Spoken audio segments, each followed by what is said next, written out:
Hi, Jeff here. Thanks for your interest in Somewhere on Mackinac, which is my latest book out from Dreamspinner Press.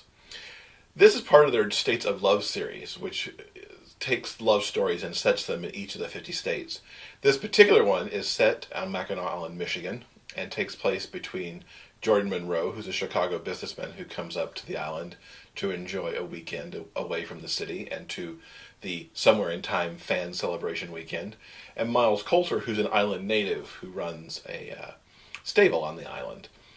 This is chapter 1, what I'm about to read to you, so you can actually hear a little bit of the book. Hope you enjoy it. Leave it to Drake to make the start of vacation annoying. Come on, Jordan, how could you just go solo? Drake's voice boomed through the car speakers.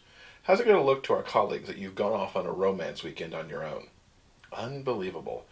He hadn't wanted me to go on this trip last year when we were a couple, and he was still trying to spoil it. I clicked the controls on the steering wheel to lower the volume. His agitated voice was a stark contrast to the calm, peaceful, rural landscape of Michigan. It was a perfect fall day, and ideal for driving down the Mackinac Trail, also known by its far less sexy name of US 131.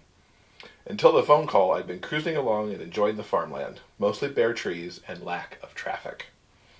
5 hours north of Chicago and everything was perfect, at least until Drake called and interrupted my music shuffle of love songs. I should have sent that to voicemail. Why do you care? I forced myself to be calm since I wasn't interested in playing the game where he expected everyone to match his level of distress. It was one of the reasons we'd broken it off. His ongoing need for drama wore me out. I was still connected to him with business ties, though. Drake's firm and mine shared several clients and often made referrals to each other. Sometimes I don't understand you, he said, exasperated. That wasn't an answer. It was one of his go-to phrases for getting people to feel bad about their choices. The feeling's mutual, I muttered, not caring if he heard. When will you be back? Tuesday, maybe Wednesday? Silence. The Cooper dinner's Monday night. Yeah, and Alberto's got that covered, I said. Our firms bought the table together. We can't have an empty chair, and you're one of the partners. Alberto has someone for my chair, too. Annoyance crept into my voice. This trip has been on my calendar since right after you bailed on it last year. I'll come up with an excuse. He sounded even more annoyed. In a weird way, he seemed to enjoy being upset. That's not your place. Alberto will speak for me and the firm. There's no way we could tell people you've gone off to an island to celebrate some sappy movie. He'd ignored what I said. Tell them whatever you want. My thumb played over the disconnect button. I needed to get back to enjoying the drive and my playlist. I gotta go. I hung up. I'd heard about the Somewhere in Time weekend at the Grand Hotel on Mackinac Island 3 years ago. It was mentioned in the extras on the collector's edition DVD. It sounded incredible. Staying at the Grand, where the movie had been filmed, tours of the locations, panels with some of the stars and filmmakers, a gala costume ball, horse and buggy rides. It was the perfect opportunity to geek out on one of my favorite films. The Grand Hotel looked like a gorgeous place to spend a few days. To add to the charm, it was on the island in the middle of the Michigan Straits. You could only get to Mackinac by ferry or small plane. No cars were allowed, despite what the movie showed, and the setting was idyllic. To this day, the island looked like something out of the past. I was staying past the film festivities for the Grand's end-of-season's closing ceremony. I'd read about it and decided it'd be cool to be part of that, too. I'd fallen hard for the 1980 film when I saw it in '96. I'd been homesick from school and channel surfing when I came across it. Christopher Reeve was a major crush for me, and he'd drawn me into the movie. I'd loved him in the first 2 Superman movies. Death Trap was incredible and where my crush had first formed. Somewhere in Time had seemed kind of hokey at first. The idea of time traveling with your mind seemed silly. But the sheer romance of going back to find your true love had swept me away. By the end of the movie, I'd been sobbing because he died of a broken heart. I'd liked the film the first time I watched it, but it was the second viewing that really started my obsession. At the start of the film, Elise walked up to Richard in present-day 1980 and said, "Come back to me," and left him a pocket watch. He had no clue about her because he hadn't time-traveled yet. It was one of the most powerful things I'd seen in the movie. For her, Richard's love had lasted forever. It was hard to explain to people why I liked this movie. Even more difficult was discussing the plot with anyone who hadn't seen it. People can have a hard time with time travel and romance together. It worked for this movie, though. After Richard got the watch, he was haunted by the woman who gave it to him. Eventually he discovered she was an actress from 1912, and as he learned more, he was possessed to get to her. Reading about a theoretical way to time travel back using the power of the mind and hypnosis was the answer. I've been a romantic ever since that movie, and those stories became my go-to for movies or books. Somewhere in Time spoke to me about finding your one true love and how that love was timeless.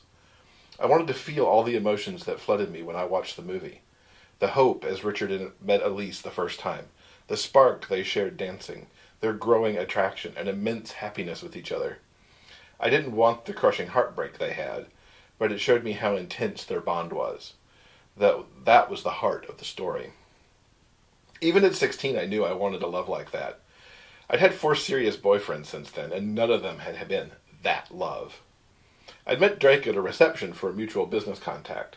It seemed we had a lot in common for the first 5 or 6 months. There were lots of romance and wooing on both sides. I was happy. But after that, it felt more like we were settling into a business partnership than a romance. I worked at fixing our relationship as much as I could, but sometimes the status quo won out. Over time, it became clear that Drake was interested in getting ahead, and appearances more than anything else. While I was usually willing to play along with what he wanted to do to help keep the peace, it was less than an amenable situation. I shook my head vigorously. Fixating on where Drake and I went wrong wasn't going to accomplish anything. I was on my way to a fabulous weekend, which I hoped would rekindle my desire for romance. Drake and I broke up after weeks of fighting, and since then I'd been skittish about starting anything. I didn't expect to find love this weekend, but I hoped it would at least get me ready to start dating again. In some ways, the movie is so simple, if you look past the time travel. 2 people drawn together for reasons they don't understand. They push back against those keeping them apart and form a bond to last for all time. I wanted that when I was 16, and now that I was closer to 40, I wanted it even more. The romance, a soulmate, maybe a family. I clicked the voice dial on the steering wheel. Call Alberto. Calling Alberto Velasco, the voice responded. Please tell me you're not still in the city, Alberto said in lieu of a greeting. Nope, left early this morning. Excellent. Alberto was my best friend and business partner. We'd met while we were in business school working on our MBAs. A group project bonded us, and while we'd worked separately for a few years after graduation, we'd finally formed our own business consulting firm a few years ago. Velasco and Monroe had a good reputation, and we had a waiting list of clients who wanted to work with us. So what brings this call on your vacation? Drake was being a dick, and I wanted to vent before I finished the drive. I spelled out the conversation I'd had just minutes before. You know I've got the Cooper dinner covered, right? He asked. I have complete faith. You know how he gets when he gets caught up on things that don't matter. I think he sees it as a chance to maybe woo you back. You guys met at a business gig after all. Really? He's been seeing other guys. Why would he be trying to get me back after 6 months? Having seen the seating chart for our table, I know he's not bringing anyone. Despite your troubles, I'd say he's fixated. Oh, good.